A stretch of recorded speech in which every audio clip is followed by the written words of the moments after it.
My name is Leo, and I am a man who has been meticulously erased, not from existence, but from the certainty of it. I used to believe in the solid, unyielding nature of reality. I believed my reflection was mine, my memories were true, and the face I saw in the mirror was the only one I had to worry about. I was wrong. It all started, as these things often do, with a job I hated. I was the night shift security guard at the Kronos Archive storage facility, a title that sounds far more impressive than the reality. Kronos was a sprawling, windowless concrete monolith on the industrial edge of the city, a tomb for the forgotten paperwork of 1,000 defunct corporations and the abandoned possessions of people who had either died or moved on. My kingdom was a small climate-controlled booth just inside the main entrance, surrounded by a bank of 16 flickering monitors connected to grainy black and white cameras. The job was a special kind of purgatory. 8 hours of silence, broken only by the hum of the servers and the occasional nerve-shredding beep of the motion sensors deep within the storage units. My duties consisted of watching the screens for nothing, logging my hourly all-clear check-ins, and trying to stay awake. There was no Wi-Fi, and the cell signal was a myth we new guys learned to stop chasing. My only companions were a thermos of bitter coffee and the heavy, dusty silence. The first week was agony, the second a numbing routine. By the third, the loneliness began to whisper to me. You start to see things in the static, hear whispers in the ventilation shafts. Your own mind becomes your enemy, painting shifting shadows in the corners of the screens. I developed a habit of talking to myself, just to hear a human voice, even if it was my own. It was on a Tuesday, or maybe a Wednesday. The days bled into each other like ink on wet paper, that I first saw him.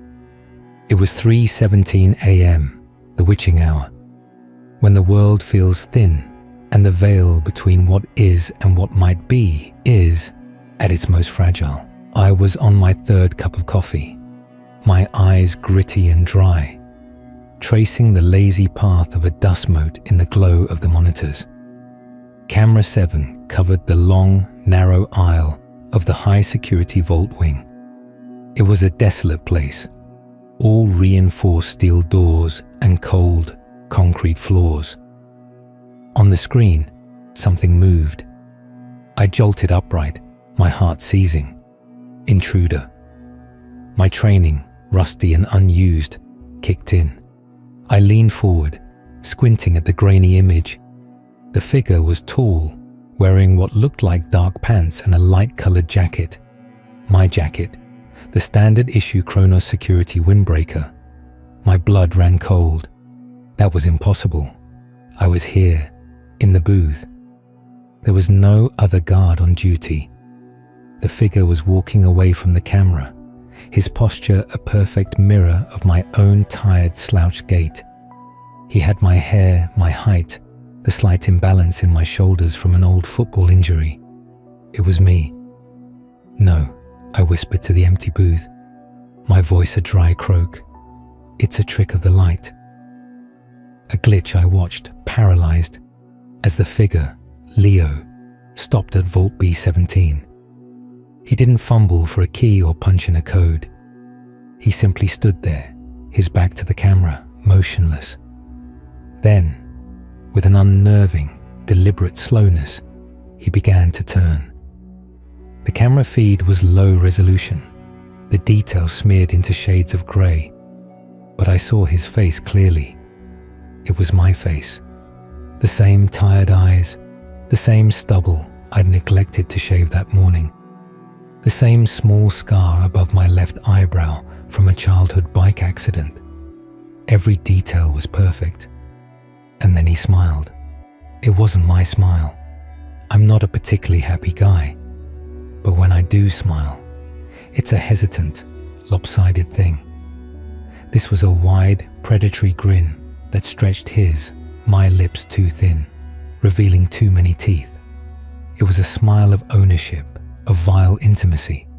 It was the smile of a thing that had just found what it was looking for, and it was looking for me. Our eyes met through the camera, through the layers of concrete and steel, through the digital signal and the glowing screen. He saw me. He knew I was watching. I scrambled back from the console, my chair screeching across the tile. My coffee thermos clattered to the floor, the brown liquid spreading like a stain. I couldn't breathe. My heart was a frantic bird beating against the cage of my ribs. I stared at the screen, waiting, but the figure was gone. Aisle B was empty once more, a silent, grey corridor. For 10 minutes I didn't move. I just stared at camera 7, expecting him to reappear at any second. The rational part of my brain, the part that still clung to sanity, fought a desperate battle, a prank, a hallucination from sleep deprivation, a fault in the system, a recorded loop from my patrol earlier. But I hadn't patrolled the vault wing. It was off limits without managerial clearance. And that smile, that was no recording. Fear curdled into a cold, hard knot in my stomach. I had to check. I had to prove to myself that it wasn't real. My hand trembled as I unlocked the gun cabinet and retrieved the heavy, cold weight of the company-issue sidearm. I'd never fired it outside of training, and the feel of it in my sweaty palm was alien and terrifying. I clicked on my high-powered flashlight, its beam a stark white sword cutting through the oppressive gloom of the main archive floor. The journey to the vault wing felt like a descent into a crypt. My footsteps echoed in the vast silence, each one sounding like an intrusion. The air grew colder the deeper I went.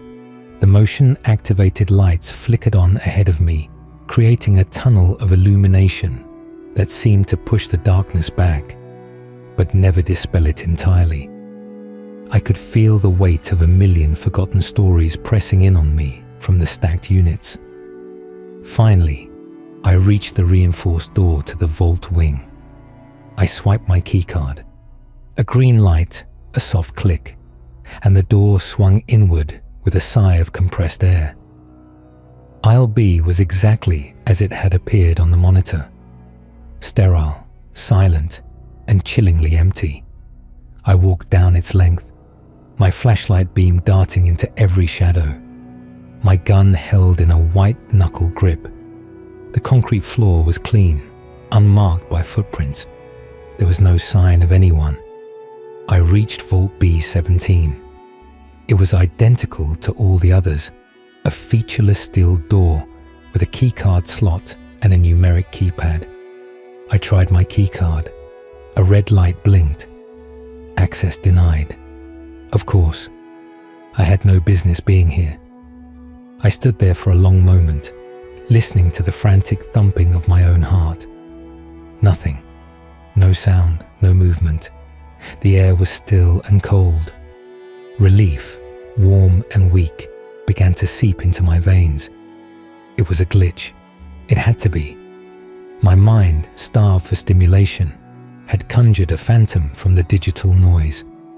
I turned to leave, and my flashlight beam swept across the surface of the vault door.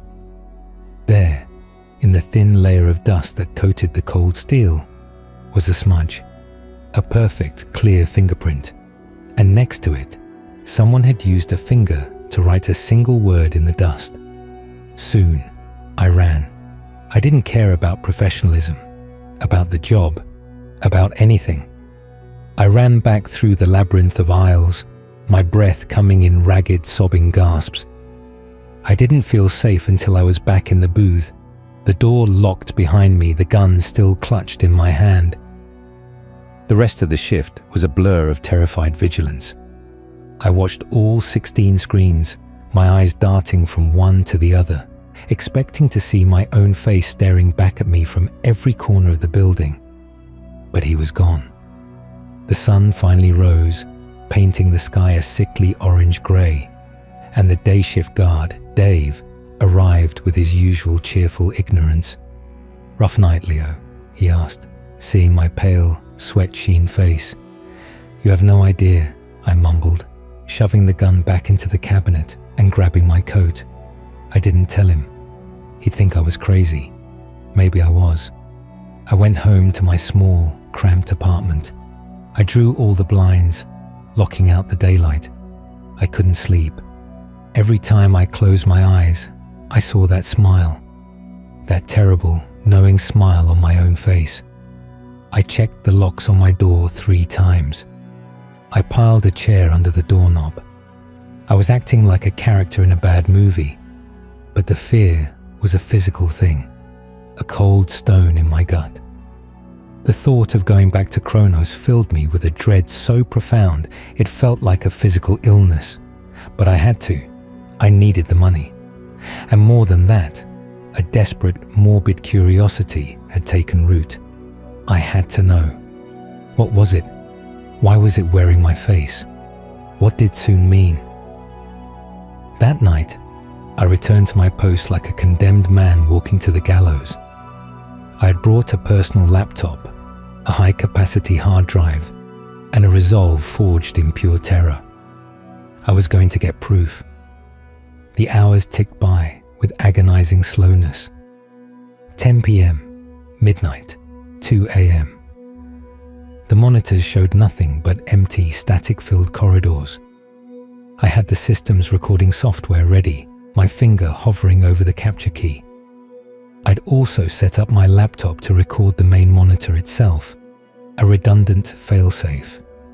3 a.m., 3:10, 3:15. My palms were slick with sweat. The air in the booth felt thick, difficult to breathe. 3:17 a.m. Camera 7 flickered. He was there, not walking away this time. He was standing directly under the camera, staring straight up into the lens. His face filled the entire screen, a grainy black and white nightmare version of my own. His eyes were dark, empty pits, and he was already smiling that horrible, stretching smile. I slammed my hand down on the record key. On the screen, his head tilted. He raised a hand, my hand, and pointed a single finger directly at the camera, at me. Then his lips moved. The feed had no audio, but I could read the words as clearly as if he'd whispered them in my ear. "I see you, Leo." A choked scream caught in my throat. I watched frozen as he lowered his hand and turned, walking with that same familiar gait down aisle B. He didn't stop at B17 this time. He walked to the very end of the aisle, to a section marked long-term archival, inactive. He stopped before a unit at the very end, aisle B42, and simply faded. He didn't walk away, didn't open a door. 1 second he was there, solid and real, and the next he was gone, dissipated like smoke. I spent the next hour vomiting into the small trash can beside my desk. The terror was no longer just fear. It was a fundamental understanding that the rules of my world were broken. This thing wasn't a ghost. It was something else, something that wore my identity like a suit. When I could finally move, I checked the recordings. The system's internal capture showed nothing but an empty corridor on camera 7 from 3:16 to 3:18 a.m. A 2-minute gap of featureless, unchanging footage. But on my laptop's recording, pointed at the monitor, it was all there. The face, the smile, the pointing finger, the words.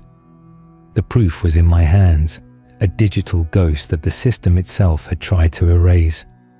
I had to know what was in B42. It took me 3 days to bypass the security protocols. 3 days of feigning illness to get access to the manager's office during the day, of copying keycard data, of noting down passcodes left carelessly on sticky notes. I was a man possessed, driven by a fear that had mutated into a desperate need for answers.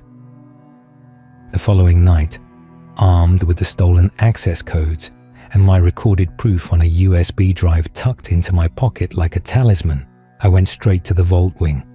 I didn't wait for 3:17 a.m. I couldn't. The door to B42 was heavier than the others, older. My stolen keycard worked. The light blinked green. I took a deep, shuddering breath and pushed the door open. The unit was small, about 10 by 10 feet, and unlike the others, it wasn't empty. A single, ancient-looking banker's box sat in the center of the floor, under the dim glow of a bare bulb I'd switched on. There was no dust. The air was dead and still. With trembling hands, I lifted the lid of the box. Inside, there was no paperwork, no old belongings. Instead, the box was filled with a strange, fine, silvery grey powder. It looked like ash, but it was cooler to the touch and had a metallic sheen. Resting on top of this powder was a single yellowed piece of paper. It was a contract. It was from a company called Doppelganger Dynamics. The legalese was dense, but the gist was chillingly simple. It was a service agreement. For a fee, the company would provide the client with a stand-in, a perfect duplicate, to handle the tedious aspects of their life, work, social obligations, anything the client deemed burdensome. The duplicate would be indistinguishable, a perfect copy in every way. My eyes scanned down to the client's signature line. The name scrawled there in faded blue ink was my own. Leo L. Mercer, my full name, one I never used. But that was impossible. I'd never signed this. I'd never heard of this company. Then I saw the date. The contract was signed 30 years ago. A cold that had nothing to do with the temperature seeped into my bones. 30 years ago. I was 4 years old. I dropped the paper as if it had burned me. It fluttered back down onto the silvery powder. That's when I noticed something else in the box. Nestled in the ash-like substance were small, hard objects. I reached in, my fingers brushing against the strange powder, and pulled one out. It was a tooth, a human molar. A wave of nausea hit me. I sifted through the powder, my heart hammering against my ribs. I pulled out more. A dozen teeth, fingernails, a few small, fragile bones that looked like they could have come from a finger or a toe. And nestled at the very bottom, half buried, was a tarnished silver locket. I knew that locket. It had belonged to my mother. She'd lost it when I was a child. She turned the house upside down looking for it. A terrible, devastating understanding began to dawn on me, cracking the foundation of everything I thought I knew. The stand-in, the duplicate. It hadn't been created for me. It was me, or rather I was it. The original Leo, the 4-year-old boy, had been replaced. This thing, this doppelganger, had taken his life. This powder, these teeth and bones. They were all that was left of the child I was supposed to be. I had been living a stolen life, a perfect copy, unaware of my own origin. I was the monster in the security feed. But that didn't make sense. Why was I seeing myself now? Why the warning? Why soon? The answer came to me with the force of a physical blow. The contract. It had a term limit, a duration of service. I frantically grabbed the paper again, my eyes scanning the dense text until I found it. Section 7.3. Term and decommissioning. The stand-in entity shall serve for a period not to exceed 35 years from the date of inception, at which point it shall be automatically decommissioned and its constituent materials returned to the client for disposal. 35 years. The contract was signed 30 years ago. I was 34 now. Soon meant my 35th birthday. It was in 1 week. The decommissioning, the return of constituent materials, the powder in the box, the teeth and bones of the original. I was the stand-in, and my time was almost up. A sound from the doorway made me spin around. He was there, my double. He wasn't on a screen now. He was real, solid, standing in the doorway of the vault, blocking my exit. He wasn't smiling the predatory smile anymore. He looked tired and sad and utterly, terrifyingly real. "You understand now," he said. His voice was my voice, but worn thin, like an old recording. You killed me," I stammered, backing away until I hit the cold concrete wall. "I replaced you," he corrected, his tone chillingly matter-of-fact. The original was weak, prone to sickness, a flawed vessel. Our clients pay for perfection, for a life without the messiness of human frailty. Your parents were ambitious people. My parents, the people I called Mum and Dad, they had done this. They had traded their real son for a perfect, durable copy. The love I remembered, the Christmases, the bedtime stories, it was all a lie, a performance for a thing they had purchased. "But the term is ending," I said, my voice shaking. "What happens now?" "The contract stipulates return and disposal," he said, taking a step into the room. "The original's remains are here. The stand-in's materials are to be reintegrated. It's a closed system. Nothing is wasted." He was going to kill me. He was going to reduce me to the same silvery ash that was in the box, to join the remains of the boy I had replaced. The cycle was complete. "No," I screamed, lunging forward. I wasn't going to go quietly. I was a copy, but I had lived. I had loved. I had fears and dreams. I was real to me. He was faster, impossibly strong. He caught my wrist with an iron grip, his other hand closing around my throat. His eyes, my eyes, looked into mine, and in their depths, I saw no malice, only a terrible, weary inevitability. This was his function, his purpose. "I am sorry," he whispered, and for a moment, I almost believed him. But a contract is a contract. The pressure on my windpipe increased. Black spots danced at the edge of my vision.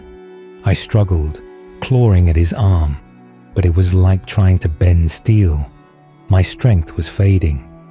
The world began to tunnel into darkness, and then a sound, a faint rhythmic beeping, the motion sensor in aisle B. Someone else was here. The distraction was minuscule, a fraction of a second, but it was enough. His grip loosened ever so slightly. I brought my knee up hard, catching him in the groin. He grunted, a very human sound of pain, and his hold broke. I didn't hesitate. I shoved him backward, sent him stumbling into the box, the silvery powder exploding into the air like a ghostly cloud. I burst past him, out of the vault, and ran. I didn't look back. I heard him get to his feet, heard his footsteps behind me, but I was fueled by pure, primal terror. I made it to the booth. I grabbed the USB drive, my keys, and I ran out of the Kronos facility, into the cold night air. I didn't stop running until I was miles away. That was a week ago. I'm writing this from a pay-as-you-go laptop in a motel room that smells of mildew and despair. My 35th birthday is today. I don't know what I am. A copy? A ghost? A thing that was never meant to be. All I know is the terror. I see my face in every reflective surface, expecting that smile. I haven't contacted my parents. What would I even say? The USB drive is next to me. The proof is there. But proof for who? Who would believe this? I'm so tired. The loneliness is back. But it's a different kind now. It's the loneliness of being the only one of your kind, a forgotten product waiting for its recall notice. A few minutes ago, the old cathode ray tube television in the corner flickered to life by itself. There was no signal, just static. But in the snow, a face began to resolve. My face. He was looking right at me from the screen. He wasn't in the Kronos facility anymore. He was somewhere else. Somewhere familiar. He was standing on the sidewalk across the street from my parents' house. He lifted his hand and gave a slow, deliberate wave. Then his lips moved. I couldn't hear him, but I didn't need to. The message was clear. He's not coming for me anymore. He's going to them, to finish the job, to complete the contract. And I know, with a certainty that chills my stolen soul, that I have to stop him, because despite everything, they're still my mum and dad, and he's wearing my face. He's smiling again. He's always smiling.